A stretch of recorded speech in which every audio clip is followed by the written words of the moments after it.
Philippe Ménan, je suis responsable Internet et interactivité du groupe R100 Média Antilles-Guyane. Donc c'est plusieurs marques, France Antilles notamment, Paris Vendu localement, également des radios, Trace FM, Nostalgie, aussi un site emploi, Carrière Online d'Homme.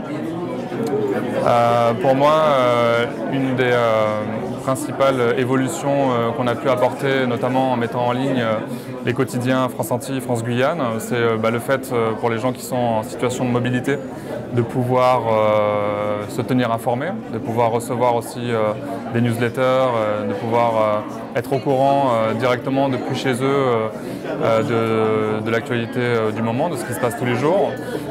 C'est de faire en sorte aussi de rajouter une interactivité, c'est-à-dire le fait qu'ils puissent commenter l'actualité, puissent échanger des commentaires, qu'ils puissent s'échanger aussi entre internautes qui posent des commentaires pour échanger des opinions.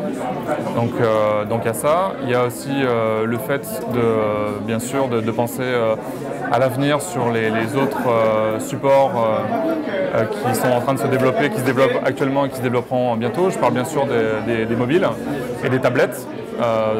Faire en sorte que l'utilisation finalement des médias qu'on a, où on voit que les tablettes c'est beaucoup plus le soir quand on rentre chez soi, que voilà, on puisse lire son journal le soir. Le mobile aussi pareil, on est en situation de mobilité, on veut avoir les principaux titres, on a dessus, on a un premier niveau d'information. Voilà, le numérique ça permet de véhiculer de l'information de manière beaucoup plus spontanée.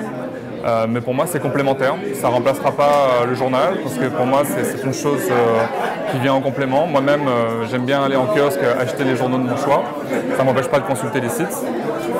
Mais voilà, je m'y retrouve dans les deux parce que c'est vrai qu'aujourd'hui on a beaucoup d'informations qui arrivent en même temps. Donc aussi par internet, tout ce qui est numérique, on peut choisir ce qu'on a à dire, on peut choisir ce qu'on veut lire.